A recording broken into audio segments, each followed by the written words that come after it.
अस्सलामुअलैकुम दोस्तों, मेरा नाम है वकास हैदर और आप देख रहे हैं हैदर टीवी। दोस्तों, आप सबने रोड पर जाते हुए कई एक्सीडेंट्स देखे होंगे, लेकिन ये हादसात सिर्फ रोड पर ही नहीं बल्कि समुद्र में चलने वाले शिप्स के साथ भी पेश आते हैं। आज की इस वीडियो में मैं आपको समुद्र में होने वाले ऐसे बड़े और एक्सपेंसिव शिप इंसिडेंट्स के बारे में बताने जा रहा हूँ जिन्हें देखकर आप सब शॉक हो जाएंगे। तो शुरू करते हैं अपना काउंटडाउन। दोस्तों, ये जो शिप आप देख रहे हैं ये असल में एक कार कैरियर था जो कि सैकड़ों ब्रांड न्यू गाड़ियों को रशिया लेकर जा रहा था। दिसंबर 2021 में जब ये समुद्र में ट्रैवल कर रहा था तो सर्दी की वजह से टेम्परेचर -19 डिग्री तक पहुंच गया और समुद्र में बर्फ का तूफान आ गया। वेल, स्नो स्टॉर्म ने शिप पर मौजूद सारी की सारी गाड़ियों को फ्रीज करके पत्थर का बना दिया था। हैरानगी की बात यह है कि इन कार्स पर समुद्र के पानी की वजह से ऐसी हार्ड आइस जम गई थी जिससे ये सारी की सारी कार्स बर्बाद हो गई थी। इन जमी हुई कार्स को एक एक करके चेन से बांधकर शिप से नीचे उतारा गया था, लेकिन अनफॉर्चुनेटली इनमें से एक भी कार सही सलामत नहीं बची थी। वेल, किसी भी शिपिंग कंपनी के लिए इससे बुरा दिन और भला क्या हो सकता है। दोस्तों, 2016 में हुंडई कंपनी ने गोल्डन रेस शिप के नाम से एक कार कैरियर लॉन्च किया था जो कि पूरी दुनिया में ब्रांड न्यू कार्स को शिप करने का काम करता था। लेकिन सितंबर 2019 में इस शिप के साथ एक बहुत ही भयानक वाकया पेश आया था। ये जॉर्जिया की ब्रांसविक पोर्ट से 4300 ब्रांड न्यू कार्स लेकर शिपमेंट के लिए रवाना हुआ था, लेकिन वर्कर्स ने ये व्हीकल्स बहुत ही केयरलेसली लोड की थी। इनका वजन शिप की लेफ्ट साइड पर ज्यादा था जबकि राइट साइड पर कम था। अभी ये शिप पोर्ट से निकलकर थोड़ा ही आगे गया था कि अचानक इसका बैलेंस आउट हो गया और ये पूरा का पूरा शिप उलट गया। वेल, अभी ये इतनी दूर नहीं था इसलिए इसके क्रू मेंबर्स को रेस्क्यू कर लिया गया था और कोई भी जानी नुकसान नहीं हुआ। लेकिन अनफॉर्चुनेटली इस शिप पर मौजूद सारी की सारी व्हीकल्स पानी में डूब गई थी। इनमें किया, हुंडई, शेवरलेट, मर्सिडीज बेंज और इस तरह की बहुत सी कंपनीज के लेटेस्ट कार मॉडल्स मौजूद थे और इनमें से एक भी कार सलामत नहीं बची थी। सिर्फ इतना ही नहीं बल्कि ये पूरा शिप भी बुरी तरह तबाह हो गया था। वेल, ये शिप तो बर्बाद हुआ ही था, लेकिन इसके साथ साथ शिप कंपनी के ओनर ने इन कार कंपनीज को $1 बिलियन से भी ज्यादा रकम पे की थी जिनकी कार का लॉस हुआ था। वेल, इससे बड़ा लॉस और भला क्या हो सकता है। दोस्तों, ये जो शिप आप देख रहे हैं इसका नाम एक्सन वेल्ड्रिस है और ये बेसिकली एक ऑयल टैंकर है। 24 मार्च 1989 को ये ऑयल से भरा हुआ शिप अलास्का से कैलिफोर्निया की तरफ जा रहा था। शुरू में तो सब कुछ ठीक था, लेकिन सफर लंबा था और क्रू मेंबर्स काफी थक चुके थे।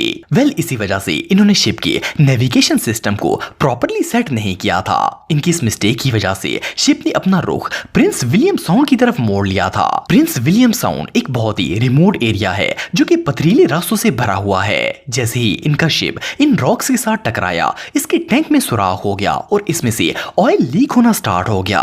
वेल, ये एरिया ऐसा था कि इसमें लोकल बोट्स का जाना भी इम्पॉसिबल था, लिहाजा हेलीकॉप्टर के जरिए इसके क्रू मेंबर्स को रेस्क्यू कर लिया गया था। लेकिन इस शिप को वहां से निकालने में 7 दिन का टाइम लग गया था और इन 7 दिनों में इस शिप के टैंक से 10.8 मिलियन गैलन ऑयल लीक होकर समुद्र में वेस्ट हो गया था। सिर्फ इतना ही नहीं बल्कि इसके टॉक्सिक केमिकल की वजह से इस एरिया में रहने वाले हजारों सी एनिमल्स, सील्स और सी बर्ड्स वगैरह मौत का शिकार हो गए थे।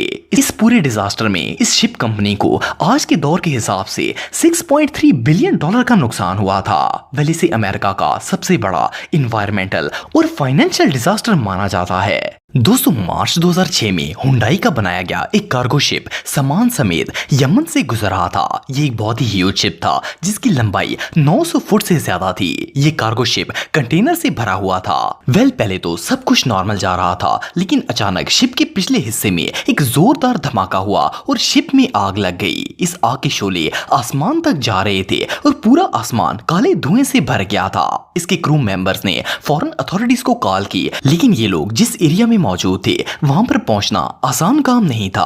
आखिरकार इन लोगों ने एक अबेंडेड बोर्ड का सहारा लिया और अपनी जान बचाने में कामयाब हो गए। शिप में आग इतनी बढ़ गई थी कि इसे बुझाने में 5 दिन लग गए थे और इसमें मौजूद 100 से ज्यादा कंटेनर्स जलकर राख हो गए थे। सिर्फ इतना ही नहीं बल्कि आधे से ज्यादा कंटेनर्स तो पानी में डूबकर लापता हो गए। जब इसे रेस्क्यू कर लिया गया तो बाद में पता चला कि इस कार्गो में कुछ कंटेनर्स ऐसे थे जिनके अंदर एक्सप्लोसिव मटेरियल मौजूद था और इस मटेरियल वाले कंटेनर्स को एग्जैक्ट शिप के इंजन के ऊपर रख दिया गया था, जिसकी वजह से ये भयानक वाकया पेश आया था। लेकिन इस डिजास्टर की वजह से शिपिंग कंपनी को $800 मिलियन का नुकसान हो गया।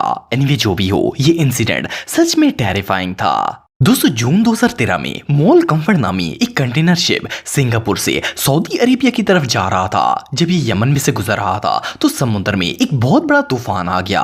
इस शिप का साइज बहुत ही बड़ा था और इस पर बहुत ज्यादा मिकदार में कंटेनर्स भी रखे गए थे, इसलिए क्रू मेंबर से इसे बैलेंस में रखना इम्पॉसिबल हो गया था। वेल ये तूफान से लड़ता हुआ आगे बढ़ ही रहा था कि अचानक पानी की इतनी बड़ी लहर आई कि देखते ही देखते इस लहर ने शिप को दो हिस्सों में तकसीम कर दिया। इसका अगला और पिछला पार्ट अलग होकर पानी में फ्लोट करना शुरू हो गए थे। जैसे ही उस लहर ने इस शिप को दो हिस्सों में तकसीम किया तो इसके कुछ ही देर बाद शिप के इंजन में आग लग गई और इसमें जितने भी कार्गो कंटेनर्स मौजूद थे वो सब जलकर राख हो गए, जबकि शिप का दूसरा हिस्सा पानी में डूब गया था। इन्वेस्टिगेटर्स के मुताबिक इस शिप के किनारे बहुत ही वीक थे, इसीलिए ये शिप पानी की लहरों को बर्दाश्त नहीं कर सका था। सिर्फ इतना ही नहीं बल्कि इस शिप के तबाह होने की एक वजह ये भी थी कि इस पर जरूरत से ज्यादा कंटेनर्स को लोड किया गया था। बहरहाल जो भी हो, इस डिजास्टर में कई क्रू मेंबर्स मारे गए थे और $400 मिलियन के सामान का भी लॉस हो गया था, जबकि शिप का लॉस अलग से था। ये रियली अनबिलीवेबल है। दोस्तों ये जो शिप आप दिख रहे हैं ये एक पैसेंजर शिप है। ये इतना ह्यूज है कि इसमें एक वक्त के अंदर 4000 मुसाफिर सफर कर सकते हैं। ये डेली बेसिस पर पैसेंजर्स को ट्रांसपोर्ट करने का काम करता है। लेकिन जनवरी 2012 में इस शिप के साथ एक बहुत ही भयानक हादसा पेश आया था। असल में ये शिप इटली की टस्कैनी कोस्ट से गुजर रहा था तो इसके कैप्टन ने अपनी डायरेक्शन पर पहुंचने के लिए एक शॉर्टकट रास्ता इख्तियार किया। इसे पता नहीं था कि इसके रास्ते में अंडरग्राउंड पत्थर भी मौजूद हैं। वेल इस रास्ते से गुजरते वक्त इसका शिप एक अंडर वाटर रॉक से टकरा गया और इसमें होल हो गया। जैसे ही इसमें सुराख हुआ तो इसकी वजह से शिप पानी से भरना स्टार्ट हो गया। पानी का लेवल बढ़ रहा था और इसमें मौजूद सैकड़ों लोगों की जान खतरे में पड़ गई थी। आप बिलीव नहीं करेंगे कि उस मुश्किल वक्त में जब मुसाफिरों को सबसे ज्यादा इसके कैप्टन की जरूरत थी तो शिप का कैप्टन अपनी जान बचाकर वहां से भाग गया था। बहरहाल रेस्क्यू टीम के वहां पहुंचने तक 34 लोग पानी में डूबकर मर चुके थे और बहुत से लोग सीरियसली इंजर्ड भी हो गए थे, लेकिन बाकी लोगों को सेफली रेस्क्यू कर लिया गया था। वेल इसके कैप्टन की बेवकूफी और अनलॉयल्टी की वजह से शिप कंपनी को $2 बिलियन का लॉस हो गया था, जो कि शिप की मेकिंग कॉस्ट से भी ज्यादा था। दोस्तों इसी साल मार्च में एवर गिवन कंपनी का एक कंटेनर शिप मिस्र की सुएज कनाल से गुजर रहा था। इस शिप की लंबाई 13 फुट से भी ज्यादा थी, लेकिन इस कनाल की चौड़ाई शिप से साइज में काफी छोटी थी। ये जहाज अभी कनाल से गुजर ही रहा था कि अचानक समुद्र में तूफान आ गया और ये शिप पूरा का पूरा मुड़कर कनाल में फंस गया।